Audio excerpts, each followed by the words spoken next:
There's a lot of young men now, young women, that require that discipline. What kind of advice would you give them, practical advice? Yeah, I think that you have to live.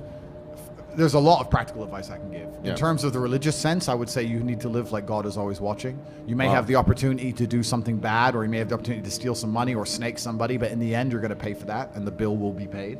I think if you do the right thing, in my experience, if you're a person who does the right thing, firm handshake, is on time, doesn't lie to anybody, does what he's supposed to do, is honest with a good heart, is genuinely polite to everyone he meets. If you are that person, you get very far in life. I've yet to meet people who just do all the simple things right, who completely fail at life.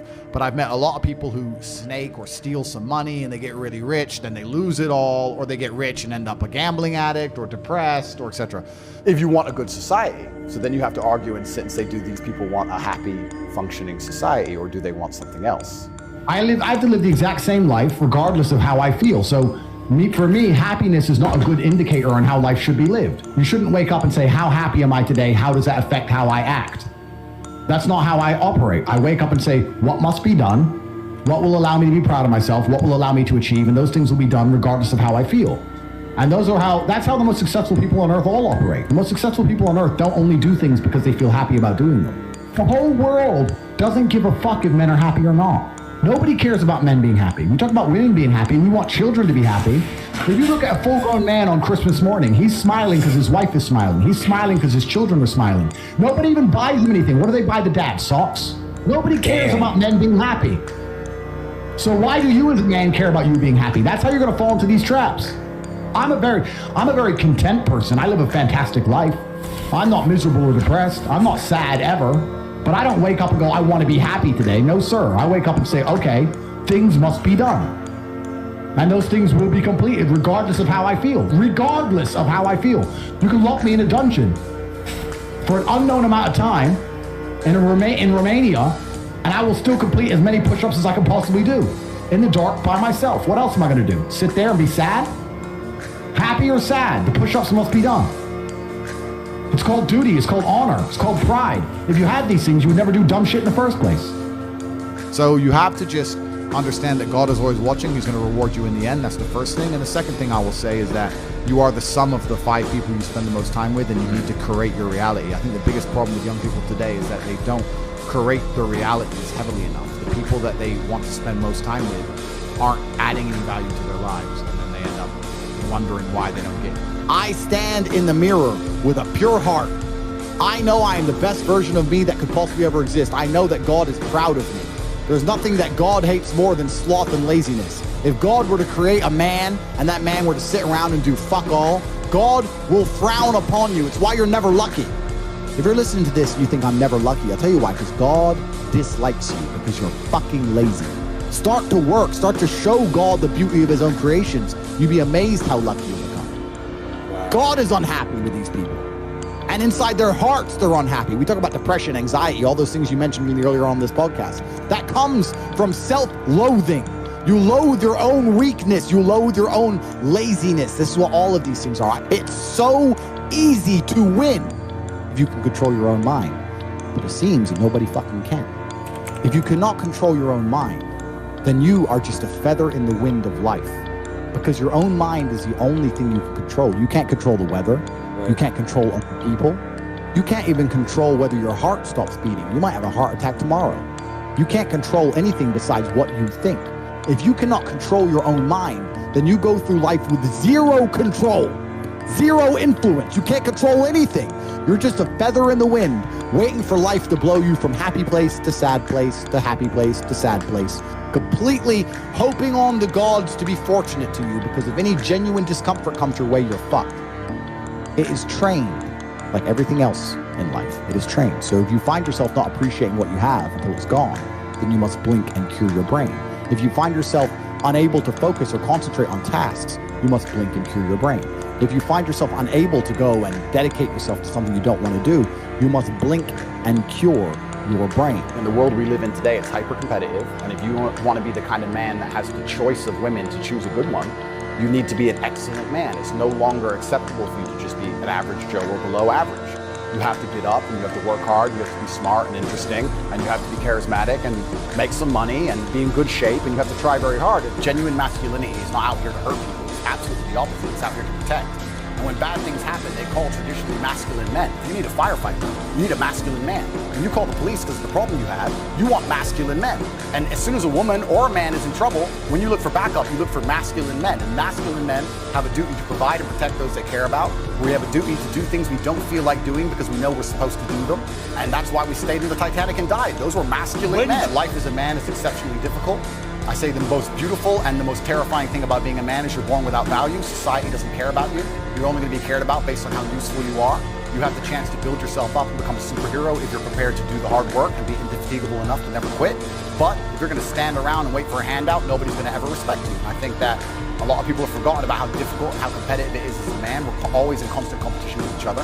And it's your duty as a man to stand up and say, I want to be as important and strong and good-hearted and God-fearing as possible, and I need to work hard to achieve those things. Look at it. That's how life should be. You should have a duty to your ancestors. I was instilled with a duty for a very long time to honor my ancestors through achievement. And I was told from a very young age that the only thing your ancestors are interested in is achievement. Even to this day, when I do podcasts, people repeatedly talk about my father. If I wasn't successful, he wouldn't be spoken about. He died 9 years ago.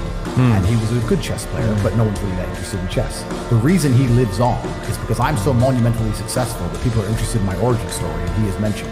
The reason I will live forever is because my son will be so monumentally successful that they'll talk about how he could have been such a perfect specimen of man, how he was raised, and they will mention me. If you give a shit about your ancestry, and if you give a fuck about your family, and you're not a selfish person, and you want them to exist out in the ether for reality, for the eternity of reality, it is your duty to be successful. A traditionally masculine man does things he doesn't feel like doing because it is his duty to do them. He charges into the burning building because it is his duty. Not because he feels like it, because it is his duty. Men who do not control their emotions are dangerous. If you find a man who is stoic, he's not going to hurt people. He's going to sit and think about his actions very carefully, and he's going to be a good man who protects and provides for his family. You find a man who just acts out on impulse and does whatever he feels like, you're going to find a dangerous man. You need to be teaching stoicism. You need to be teaching young men to understand that the world is very, very difficult. It's hard to be a man. You're going to feel bad sometimes. You just suck it up and perform anyway. Not just sit there and cry your eyes out. This is what God wants from us, from all of us. It doesn't matter what the adversary is. It doesn't matter how much you're hurt by it. You need to allow it to motivate you to push harder and show your power and show your resilience. And I have very much understood that when bad things happen to me, this is a lesson from the universe or from God or from the Creator to stand up and show who I am and who I can be, and to take all of the pain and anguish and disappointment and heartbreak and all of this and turn it into a force I can use for good and to make myself a better person. And I think if you don't approach life this way, that you're always going to struggle, because life is hard for everybody. It's going to be hard. It doesn't matter who you are or what you do. You need to be resilient to it. But if you're just any man who's out there in the world today, you need to look at some problems that need solving, either for yourself or for society, and find a way to fix them. And I think that you should just adopt some problems and try and fix them. It doesn't matter what it is. You can just try and fix the litter in your area, or you can try and get a six-pack or whatever you want. So if you love your family and you love your last name and you're proud of yourself, then you have a duty to be massively, monumentally successful, to show homage to your ancestors. I find it amazing there are people out here today who are going to sit and say, oh, I'm sad, I'm too depressed, I don't want to work hard. Do you understand that only 200 years ago there were peasants out working a field, starving, surviving the Black Death, surviving the plague, struggling to exist just to reproduce, so that 200 years later you can be the end of their bloodline, for you to sit on your ass and do fucking nothing? Like, you're a fuck up. You're fucking up your entire bloodline of your entire ancestry. You owe these people things. They went through hell for you to exist. You have a debt. You have a duty to pay. You have to be the best possible version of yourself. And the same to God. God loves people who try. God loves people who work hard. It's amazing if you try your very best all the time, what God will give you. He'll give it to you, anything you want, if you actually try. Not convincing yourself you try, actually try. They're different things. Disappearing from society. It used to be like, I am Andrew, son of Emery. It was all about who you're son of. Yes. Right? And it's all vanishing now. Yeah. But you have a legacy you can build. And I love the fact that when I was growing up, when my dad walked into a chess tournament, people were scared because his name was said, and they were fearful of his last name. And now people are fearful of the last name again because of me, and they will be again because of my son. And this is the beauty of life as a man. And one of the most terrifying but also gratifying things of life as a man is that we're all born relatively valueless. I don't think women are born that way. A woman, if she's born, especially if she's attractive, has an innate value. People just want her no matter what.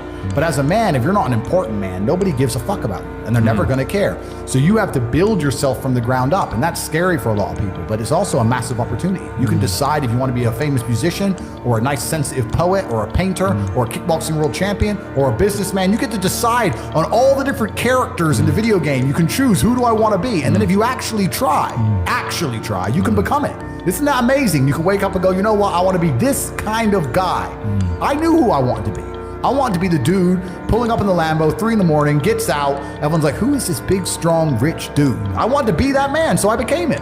And if you don't want that, if you want to go be a musician and play guitar and get a bunch of chicks and chill in Bali and smoke weed, whatever, go, you can choose your character and build it. And there's also some universal constants. Like a lot of people don't have the ability to understand the compounding effect of doing the right thing time after time. Even if you start a new business and you don't know what to do. I guarantee if you're always on time, if you're a builder and you're always on time, take the basic shit, just be on time. Over time, you may think, oh, I'm just on time, no one notices. Trust me, across 10 years, that's the difference between being a successful builder and not being a successful builder. Just stick to the absolute basics and do the right thing and know what you're supposed to do.